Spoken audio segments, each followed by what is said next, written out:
안녕하세요. 도시 생활을 접고 고향으로 내려와 사업을 하며 어머니와 아내, 아들, 딸과 재밌게 살고 있는 가장입니다. 고향에서 성장할 때는 하루빨리 도시로 떠나고 싶어 했었는데 도시 생활하며 고향이 그렇게 많이 그립더라고요.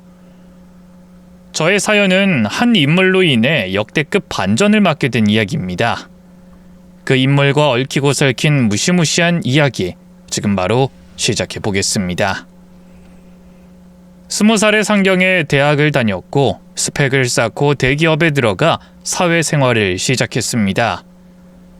10년 넘게 한 회사에 몸담고 열심히 일했는데 진급에 물먹고 마지못해 퇴사를 하게 되었어요.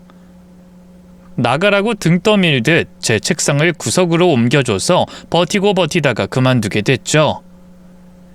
그렇게 회사에서 나와 재취업에 도전했는데 그것도 잘 되지 않았습니다.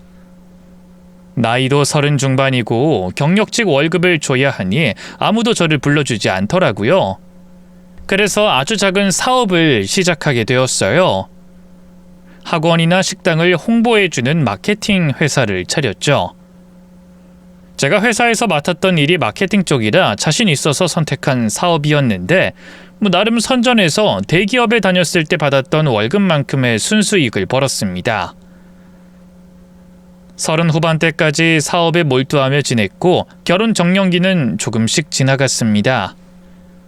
주변에서 소개를 해줘서 만난 여자들은 제가 감당하기 좀 어려웠던 것 같아요. 큰 자산이 있는 것도 아니고 소규모로 사업을 하고 있으니 한두 번 보고 저의 실체를 알면 자연스레 연락이 끊겼답니다. 소개팅을 연이어 받다가 한 선배가 시골에 사는 여자를 소개해주겠다고 했어요. 저는 가릴 처지가 아니니 얼마든지 좋다 하고 시골 여자를 만나기로 했답니다.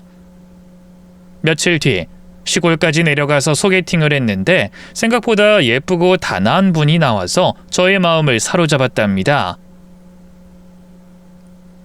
우리 마을에는 처음이에요? 네. 제 본가도 시골이긴 한데 다른 지역이라 이쪽에는 올 일이 없었네요. 그래요? 그럼 결혼하면 어디서 살 거예요? 그건 아무래도 제가 돈을 벌어야 하니 제가 사는 서울에서 살아야 하지 않을까 싶어요. 지도 서울에서 살고 싶었어요. 다행이네요.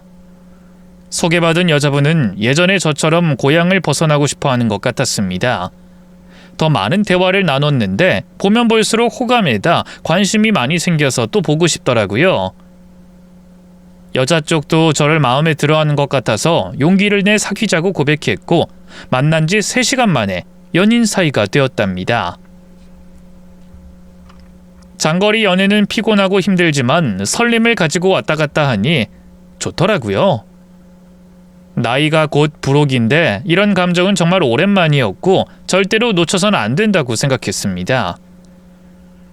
주말이 되기 전까지 일을 무리해서 끝내놓고 여자친구를 보려고 기차를 타고 시골로 내려갔답니다. 저희 두 사람은 1년 동안 기차를 타고 서로에게 오감이 연애했고 결혼까지 하게 됐어요. 장거리 연애에 마침표를 찍고 서울에서 같이 살게 됐죠. 아내가 된 그녀는 얼마나 손끝이 야무진지 살림을 엄청 깔끔하게 잘하던지 꼭 호텔에 온 것 같았습니다. 여보, 날마다 이렇게 살림하면 힘들지 않아? 좀 대충대충 해. 난 원래 이불도 안 개는 사람이야. 대충 해도 뭐라 안 할 테니까 쉬엄쉬엄 해. 내가 집에서 노는데 이 정도는 해야죠. 그 존댓말도 그만해. 우리 부부야. 아니에요. 난 남편 그늘에서 잘 먹고 사는 마누라니까 존경하는 말투로 대하고 싶어요. 당신 편한 대로 해. 아무튼 너무 사서 고생할 필요 없으니까 너무 깔끔하게 살림 안 해도 돼. 그리고 당신 음식은 저 말이지 고향에 있는 어머니보다 손맛이 좋아. 내가 장가 하나는 정말 잘 갔어. 내가 시골에 살면서 신부 수업은 제대로 했죠. 여보, 앞으로 더 잘할게요. 아내는 집만 잘 치우고 요리를 잘하는 것이 아니었어요. 생활비를 주면 그걸 쪼개고 쪼개서 절약하며 썼답니다. 아내에게 화장품도 사고 옷도 사입고 하고 싶은 거 하라고 넉넉하게 생활비를 줬는데 10원짜리 한 장도 허투루 쓰지 않았답니다. 아내는 꾸미지 않아도 예쁘고 아름다워서 꼭 꾸밀 필요는 없었지만 진짜 절약 정신이 대단하더라고요. 그리고 아내가 심심해하는 것 같아서 자주 외식을 하기도 했고 서울의 좋은 곳에 데려가 구경도 자주 시켜줬어요.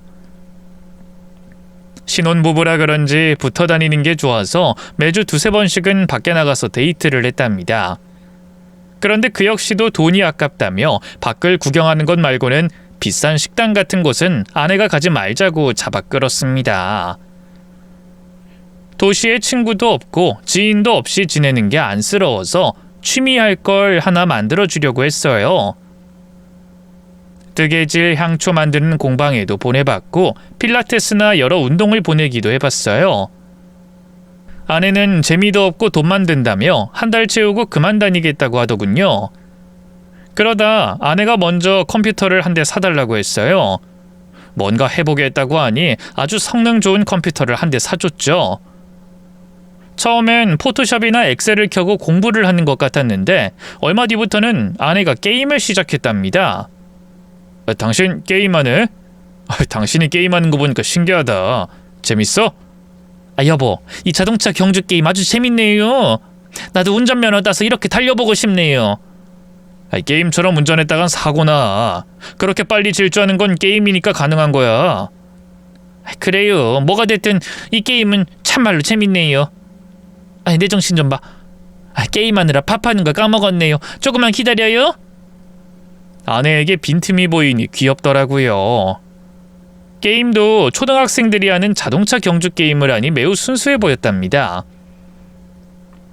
집에서 할 취미를 찾은 아내는 게임을 하며 무료한 시간을 보냈고 집안일도 여전히 충실히 해줬습니다. 아내의 내조 덕분인지 제 사업은 조금 더 잘 풀렸어요. 일 주는 곳이 늘어서 매일 야근의 연속이었죠. 1년 동안 신혼도 사업도 기분 좋게 하면서 보냈답니다. 그런데 결혼 1년 뒤부터 아내가 다른 게임을 시작했어요. 다른 캐릭터를 죽이고 레벨을 높이는 그런 게임을 하더라고요. 저는 게임에 대해 잘 몰라서 그게 얼마나 큰 파장을 일으킬지 예상하지 못했답니다.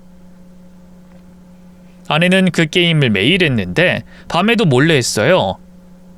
제가 잠들면 방을 넘어가 컴퓨터를 켜고 마우스를 쉼없이 눌러가며 캐릭터 사냥에 나섰답니다.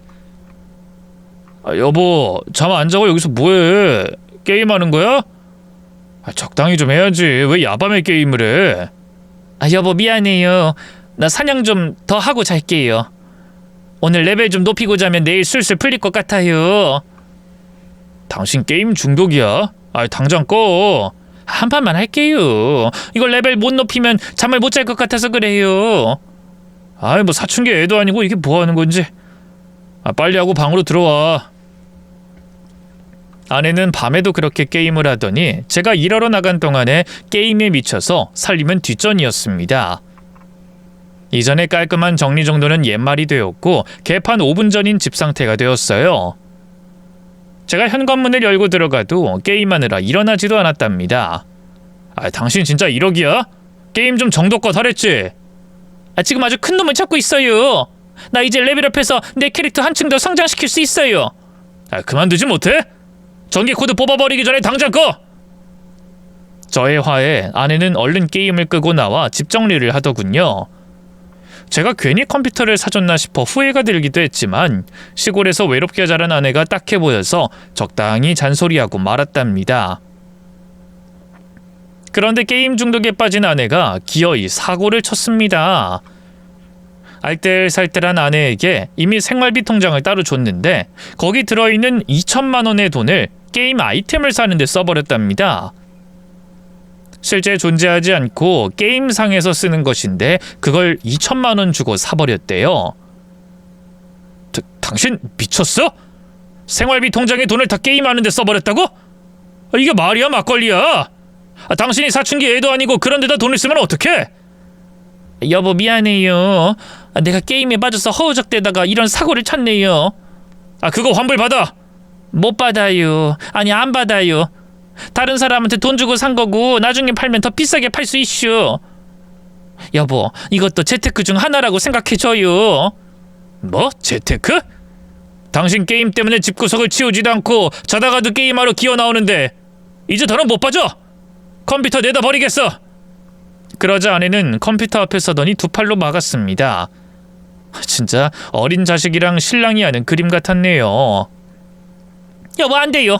나 이낙으로 살고 있는데 이걸 나에게서 빼앗아가면 내 인생 망가져요. 이 여자가 진짜 단단히 돌았네. 당신 지금 게임 중독 상태야. 내가 당신한테 컴퓨터를 사주는 게 아니었어. 당장 비켜. 게임은 이제 금지란 말이야. 아내를 밀어내고 컴퓨터를 분해해서 갖다 버렸습니다. 아내는 그날 울면서 밤을 지새웠답니다. 이 또한 지나가리라 생각하고 다음날 하루를 시작했어요. 그런데 아내는 제 눈을 마주치지도 않더군요. 당신 컴퓨터 때문에 삐진 거야? 여보, 당신 상태가 심각해. 이때 고치지 않으면 평생 게임 중독에 빠져 살 거라고. 그래도 너무해요. 나에게 컴퓨터는 보물 1호였는데. 컴퓨터 말고 다른 거 사줄게. 가지고 싶은 거 있으면 말해봐. 없어요. 컴퓨터가 제일로다가 좋단 말이에요. 철부지 딸을 보는 것 같았습니다. 어쨌든 컴퓨터를 버렸으니 이제 정상적으로 돌아올 거라 생각했는데 그렇지 않았습니다.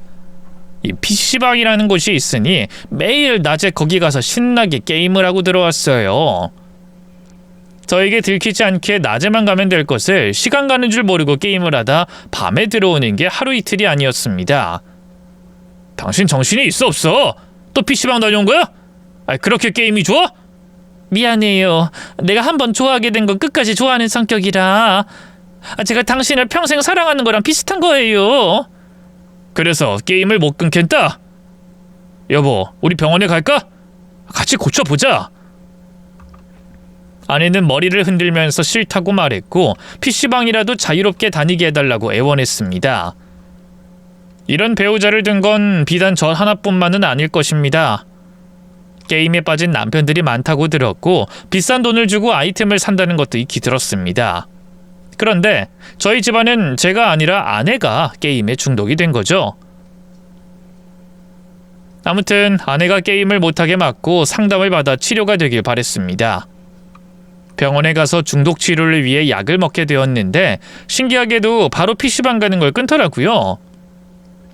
당신 PC방 안 다니는 거지? 네, 이제 게임은 질렸슈. 왜 그렇게 환장하고 좋아했는지 지도 모르겠슈. 그래, 이제야 내 아내답네. 게임은 100회 무익하니까 절대로 다시 손대지 마. 걱정 마세요. 난 평범한 가정주부로 돌아왔으니까.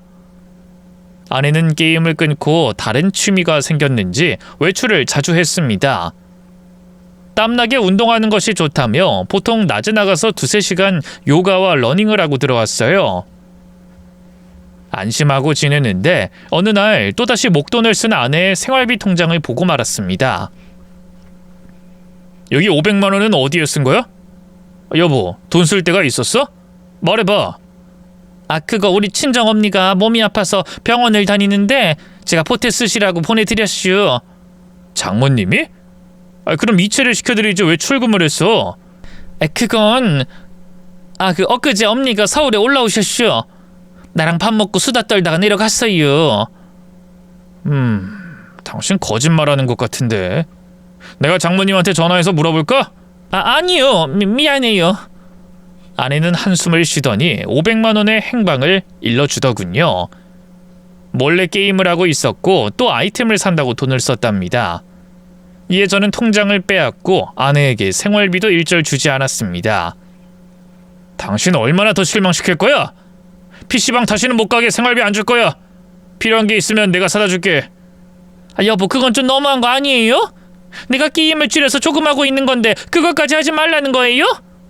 그래, 끊지 못했으니 생활비는 안 줄 거야. 병원도 다시 다닐 거고. 입을 삐쭉 내밀고 어리광을 부리는데 정말 환장하겠더라고요. 게임 중독이 너무 무서워서 주변에 스마트폰 켜고 게임을 하는 소리만 들려도 머리가 어지랬습니다. 생활비를 끊어버리고 저와 같이 장을 보러 가거나 필요한 게 있으면 문자를 해줘서 제가 가정에 필요한 걸 사갔어요. 그리고 중독 치료를 위해 정신과에 자주 가서 아내를 상담받게 했죠. 이번엔 제발 좀 고쳐지길 바랬답니다. 그런데 아내가 다른 일로 저를 몸서리치게 했습니다. 게임 중독인 아내의 핸드폰을 몰래 봤더니 남자가 생긴 것 같았어요. 이건 게임 중독과 차원이 다른 잘못이라 억장이 무너졌습니다.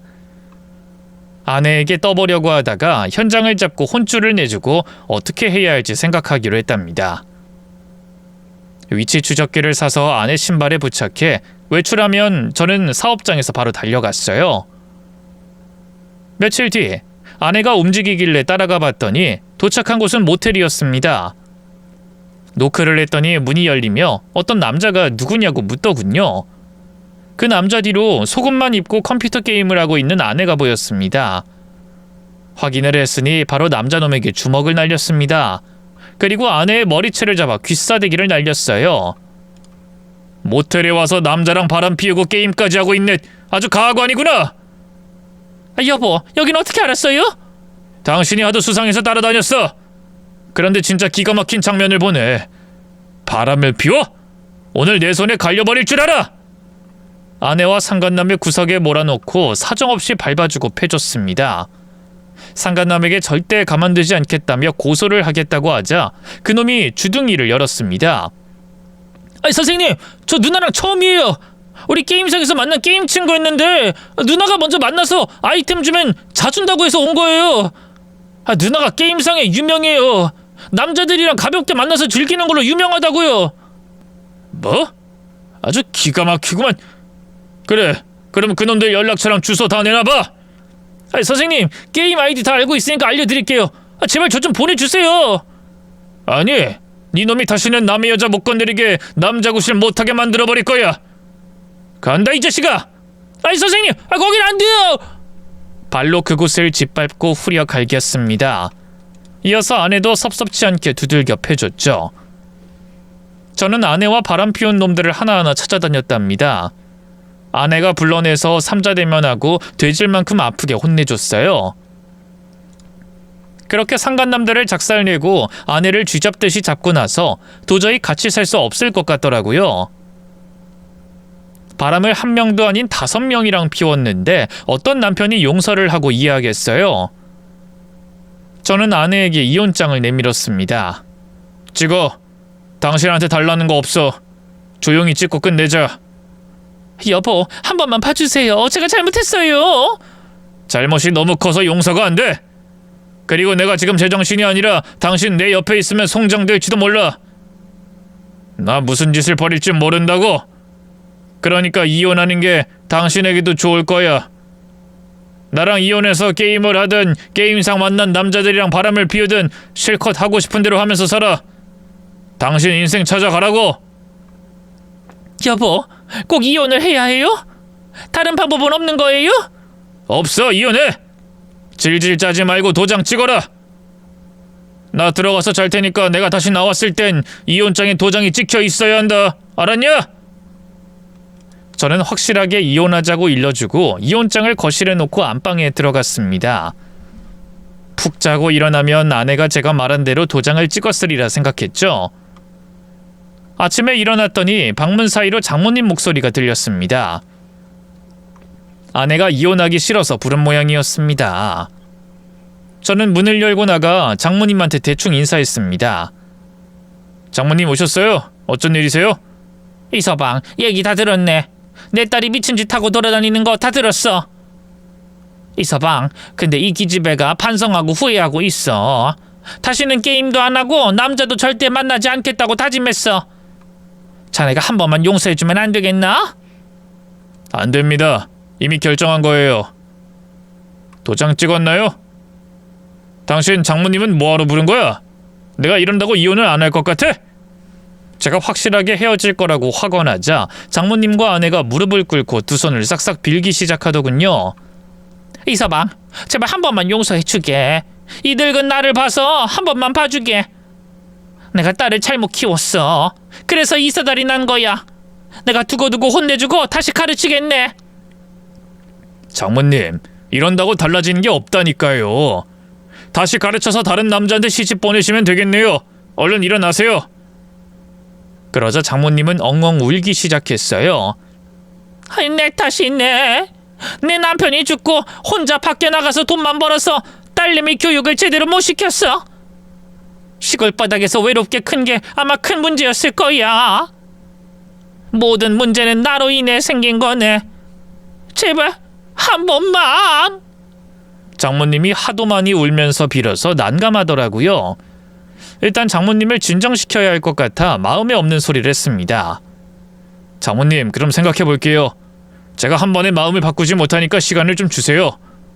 집사람은 장모님이 데려가 주세요. 잠시 별거하면서 아내의 소중함을 떠올려 볼게요. 아셨죠? 정말인가? 고맙네. 다시 생각해줘서 고맙네. 이혼을 안 한다는 건 아니고 생각을 해보겠다는 겁니다. 아무튼 진정하시고 아내 데리고 처가에 내려가세요. 알겠네. 내 딸은 내가 데려가서 아주 그냥 혼꾸녕을 내주겠네. 이기집애야, 어서 일어나. 결국 장모님이 아내를 데리고 나가며 상황은 종료됐습니다. 이혼을 한두 달 늦게 한다고 생각하고 내보냈네요. 한 달이 지나고 장모님께 연락을 드렸어요. 다시 아내와 장모님이 올라왔으면 좋겠다고 했는데 아내가 가출했답니다. 제가 마음을 바꾸지 않았을까봐 거짓말하는 것 같아 하루 날 잡아서 처가에 내려갔어요. 장모님, 저 왔습니다. 어머, 자네 왔나? 집사람 안에 있죠? 아니, 집 나갔다고 했잖아. 가출했네. 일단 확인 좀 할게요. 내 말을 못 믿는 건가? 그래, 찾아보게. 이혼하고 사라지든 해야지 왜 사람을 귀찮게 구는 건지. 내가 괜히 장모님 때문에 이혼을 미뤘던 것 같네요. 너무 그러지 말게. 나도 내 딸이 그럴 줄은 몰랐다고. 정신 똑바로 차리고 다시 잘 살게 해주려고 했는데 이놈의 기집애가 야반도주를 해서 애미 속을 뒤집어 놓는구만. 장모님, 이제 돌이킬 수 없어요. 이혼은 무조건 할 겁니다. 처음부터 결론을 내렸던 거고 생각은 더 확고해졌습니다. 처가를 샅샅이 둘러보았는데 아내의 흔적이 보이지 않더군요. 짐을 싸서 몰래 야반도주했다는데 진짜인 것 같았습니다. 근데 장모님, 집사람이 왜 집을 나갔을까요? 나도 모르겠네. 그놈의 게임인지 뭔지 하고 싶어서 나간 것 같네. 아무래도 중독이 심한가 봐. 그건 고칠 수 없는 고질병인가 봅니다. 사실 게임만 중독된 게 아니야. 이 기집애가 인터넷 도박까지 빠졌어. 핸드폰으로 뭘 하길래 봤더니 도박을 하고 있더라고. 내가 정말 환장하는 줄 알았다니까. 인터넷 도박까지요? 정말 가지가지하네요. 장모님, 저 집사람 찾아내서 이혼할 겁니다. 그것 말고 다른 결론은 없습니다. 그렇게 하세요. 이젠 나도 자네에게 뭐라 못하겠네. 한심한 딸내미가 집까지 나갔으니 어떻게 더 말리겠나. 자네 하고 싶은 대로 하게. 결국 처가에서 나와 아내를 찾으려고 경찰서에 찾아갔습니다.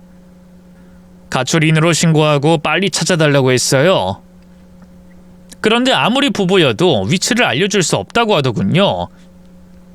아내와 통화가 된 모양인데 당장 저와 통화도 하길 원하지 않고 어디에 있는지 알려줄 수 없답니다. 며칠이 지나고 너무 답답해서 경찰서에 가서 다시 아내에게 연락을 해달라고 했는데 거절당했어요. 눈앞에서 보이지 않아 속은 편했는데 호적 정리가 안 돼서 찝찝했죠. 일단 기다려보기로 하고 제 할 일을 하면서 지냈습니다. 중간에 제 고향을 다녀오기도 했답니다. 오랜만에 어머니를 만나 뵈었는데 건강에 좀 문제가 있어 보였어요. 어머니, 몸이 안 좋으세요? 안색이 별로인 것 같은데. 늙어서 그렇지. 나 아주 멀쩡하다. 노인정도 잘 다니고 놀러도 잘 다녀. 네가 매달 용돈 줘서 호강에 겨워 살고 있지. 그런데 넌 요즘 어떠냐?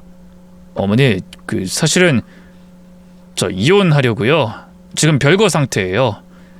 서울 가서 잘 살 줄 알았더니 네 인생이 잘 풀리지 않은 것 같구나. 그러게요. 결혼을 너무 쉽게 생각했었나 봐요.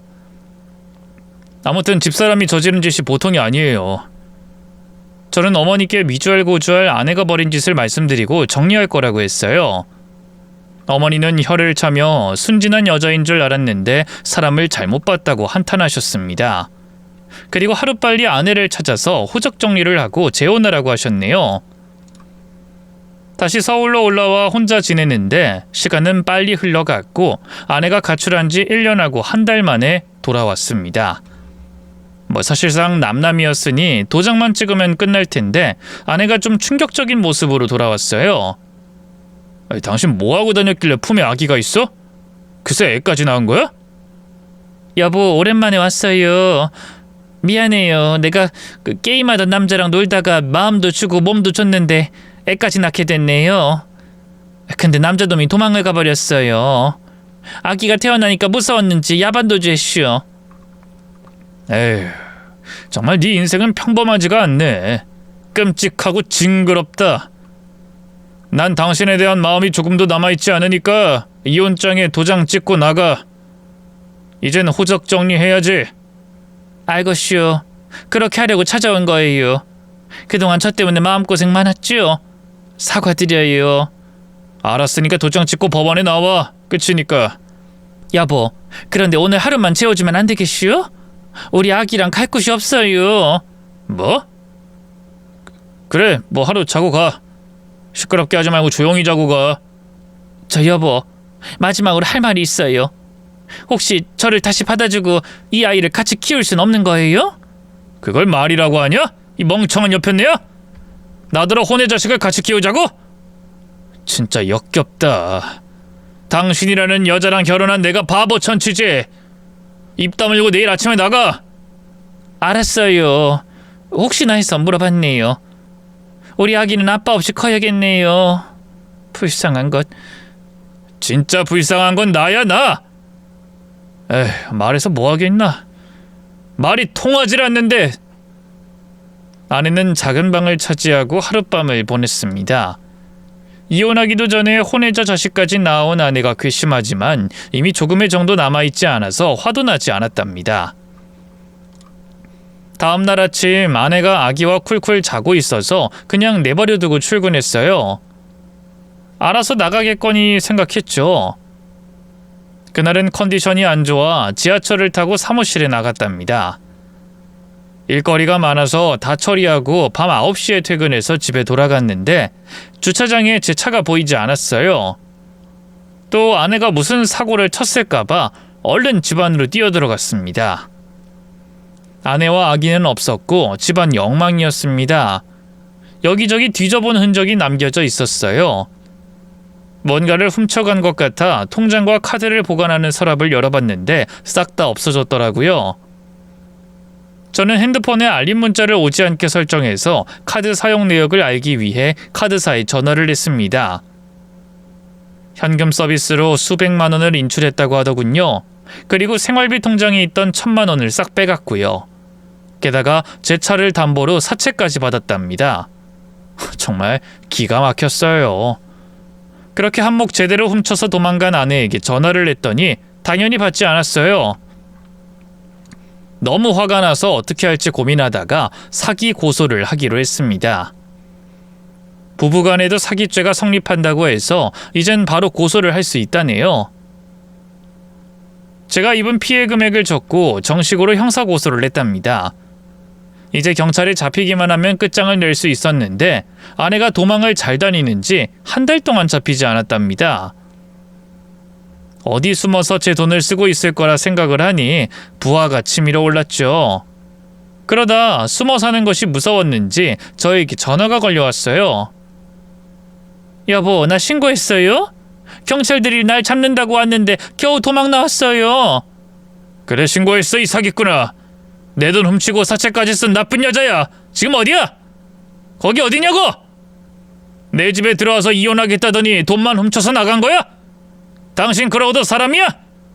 나한테 이렇게 연속으로 엿먹인 이유가 뭐야? 여보, 미안해요. 내가 면목 없구만요. 돈이 필요해서 좀 뺐어요. 나중에 기회가 되면 갚을게요. 아니다. 갚지 못하겠네요. 아내 말을 듣는데 진짜 어이가 없었습니다.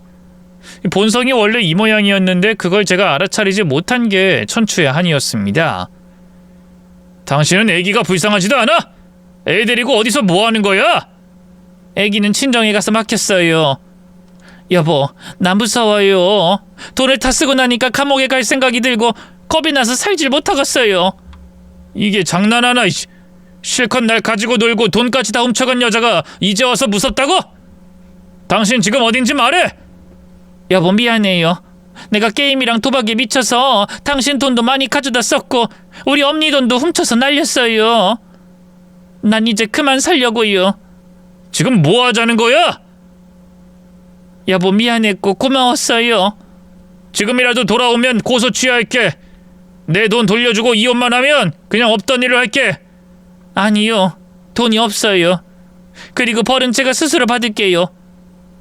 여보 참말로 미안했어요. 아내는 그렇게 말하고 전화를 끊어버렸습니다. 걸려온 번호로 전화를 걸었더니 수신 제한이 되었다는 알림이 나오더라고요. 공중전화로 전화를 한 모양이더라고요. 저는 전화 온 걸 대수롭지 않게 생각하고 있었는데 이틀 뒤 장모님께 연락이 왔습니다. 아주 큰일이 났다고 해서 주소를 받아줬고 나갔습니다. 아내는 모래사장에 유서를 꽂아두고 신발을 벗고 바다로 뛰어들어갔답니다. CCTV에도 다 찍혔다고 하더라고요. 바닷가에는 수색 작업이 한창이었습니다. 장모님은 오열하며 저를 붙잡았습니다. 이서방 우리 딸 어쩌면 좋나? 장모님, 아직 확실한 게 아니니까 기다려봐요. 살아있을 수도 있잖아요. 이 넓은 바다에 들어가서 무슨 수로 살아 돌아오나? 또 모르죠. 속임수를 쓰고 도망갔을 수도. 충분히 그러고도 남을 여자잖아요. 자네 이 상황에서 그런 말이 나오나?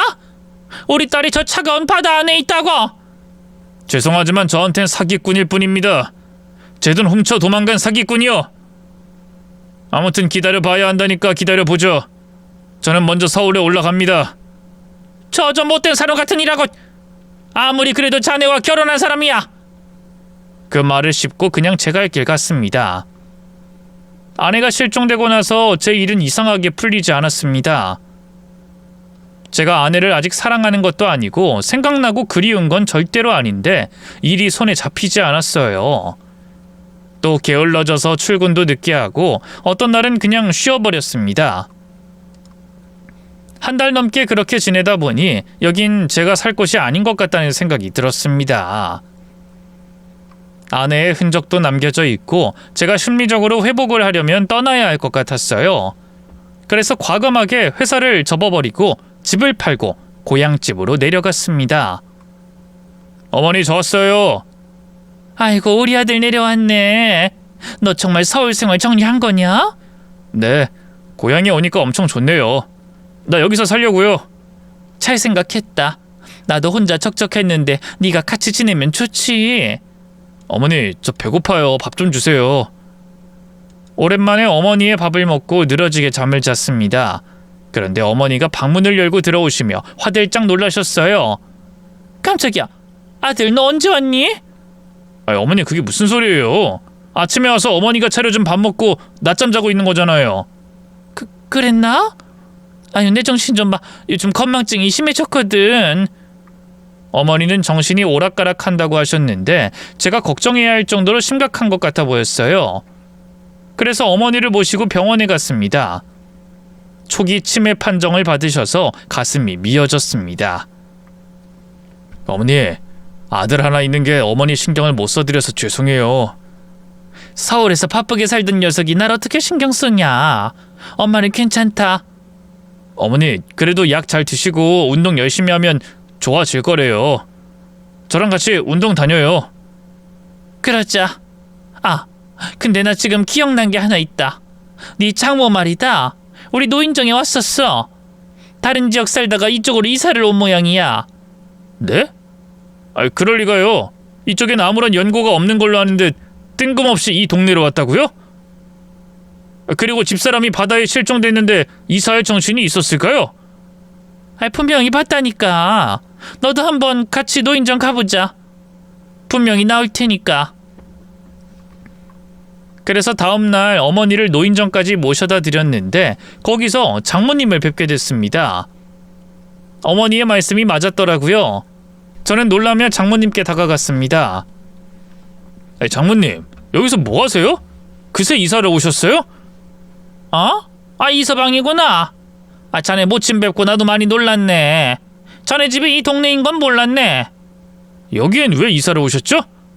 아유, 이거 참 부끄러운 이야기를 해야겠구만. 나 새 시집 갔네.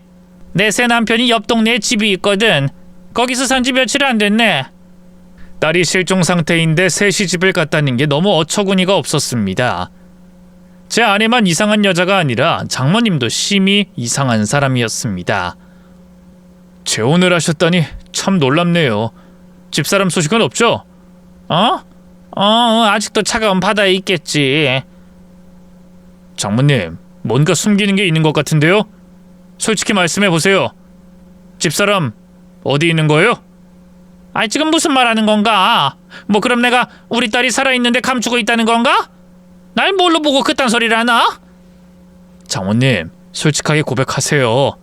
진짜 집사람이 바다에 빠진 것 같지 않아요.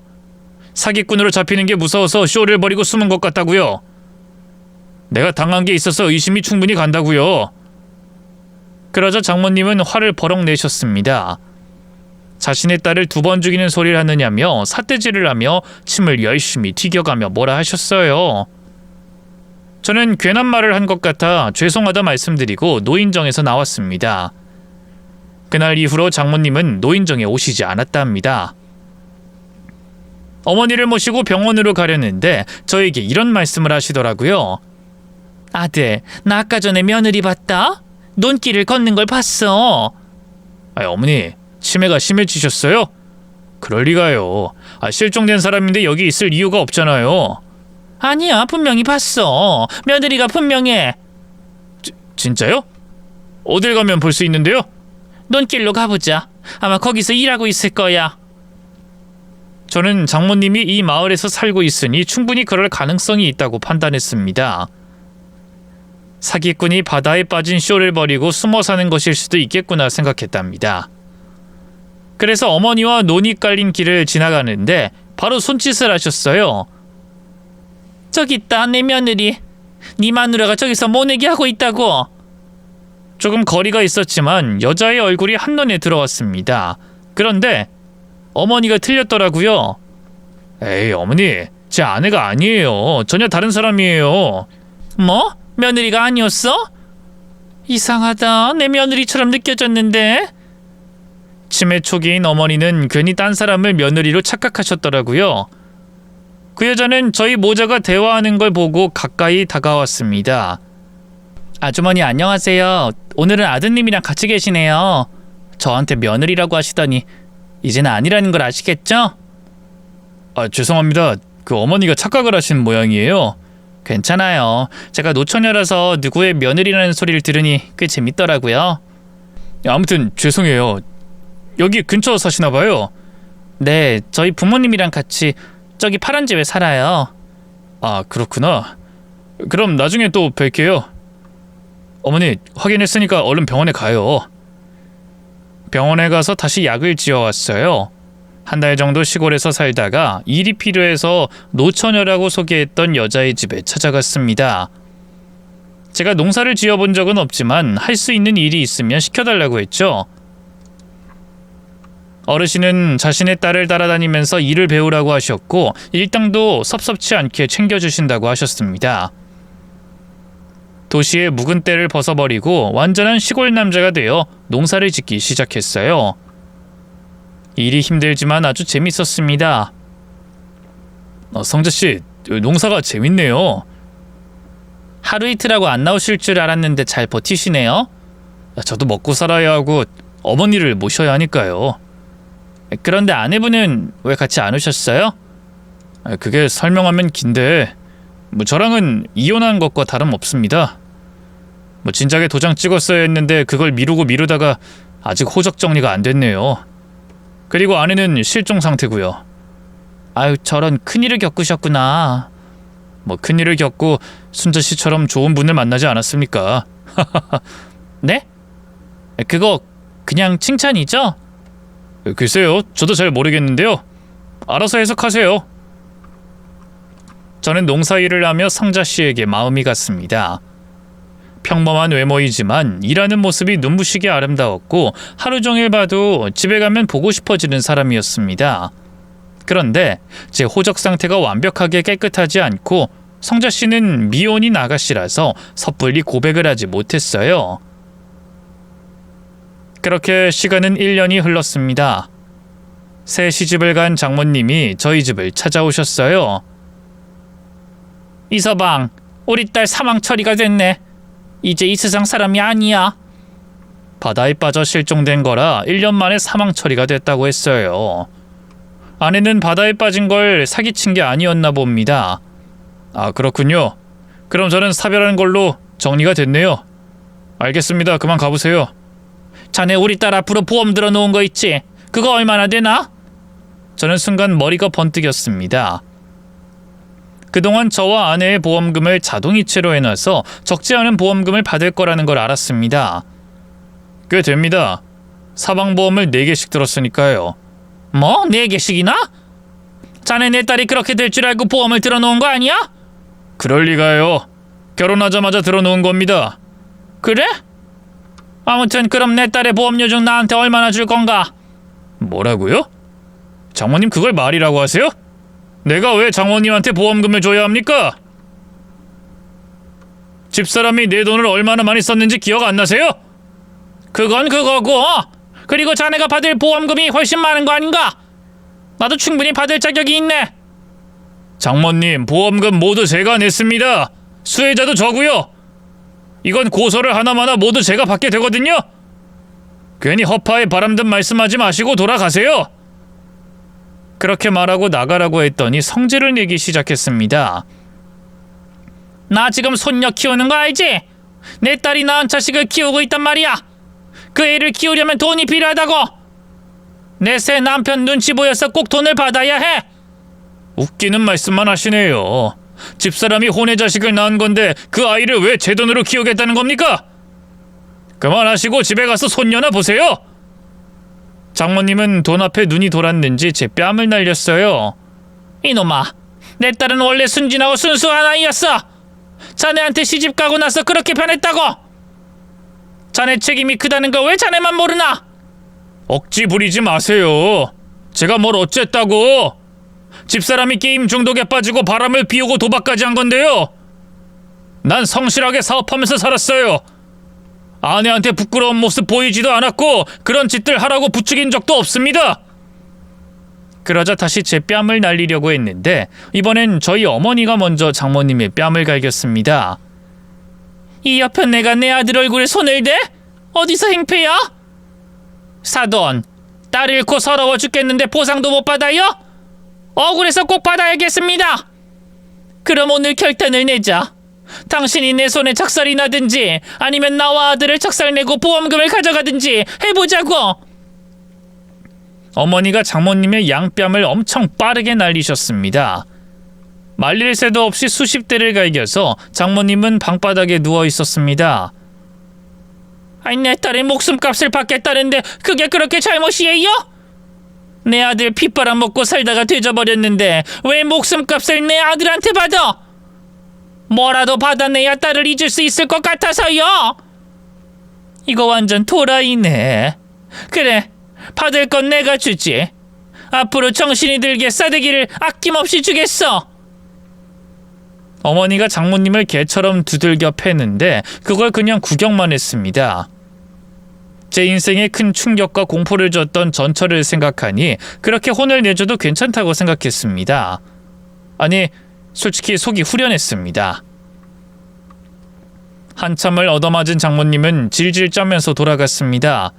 그리고 재혼한 어르신한테 쫓겨났어요. 제 전처의 소문을 듣고 나서 재수가 없다며 쫓아내버렸답니다. 그래서 전처가 낳은 혼외자 손녀를 데리고 다른 마을로 떠났다네요. 저는 곧 수억의 보험금을 받아 마음의 보상을 받았습니다. 그 돈의 일부는 어머니의 노후자금과 혹시 모를 비상금으로 남겨뒀고 나머지 돈으로 농기구 판매점을 차렸어요. 수요가 있으니 장사가 망할 일은 없었습니다. 그리고 호적상 싱글이 되자 성자씨에게 고백했습니다. 저기 성자씨, 저 이제 사별남입니다. 전처가 사망 처리됐습니다. 그래요? 가슴이 착잡하시겠어요. 아니요, 성자씨랑 사귈 생각이 설렙니다. 네? 뭐라고요? 저 성자씨 좋아하는 거 아시죠? 느끼셨을 텐데. 자꾸 뭐라는 거예요? 그만 가보세요. 저는 계속 성자씨 주변을 맴돌며 사랑 고백을 했습니다. 그 결과 저희들은 사랑에 빠지게 됐고 양가 부모님께 인사를 드리고 결혼까지 허락받았답니다. 성자씨는 저와 결혼하면 치매 초기인 어머니를 모시고 살자고 했어요. 먼저 그렇게 말해주니 너무 고마워서 눈물이 날 지경이었습니다. 성자씨, 제가 정말 잘할게요. 하자 있는 놈이랑 결혼했으니 고생시키지 않을게요.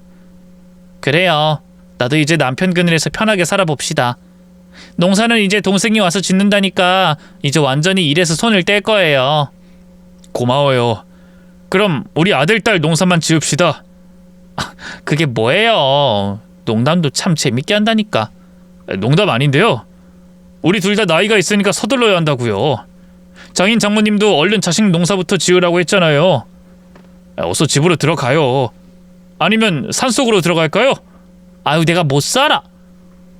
저희 두 사람은 결혼해서 어머니를 모시고 살게 되었습니다.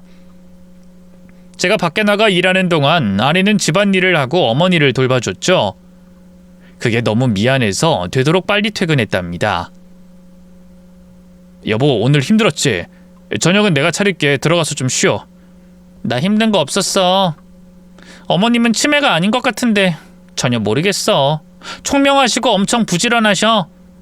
나한테 집안일 하나도 못하게 하고 혼자서 다 하셨어. 아, 그랬구나. 어머니가 몸을 많이 쓰니까 정신이 맑아지시나 봐.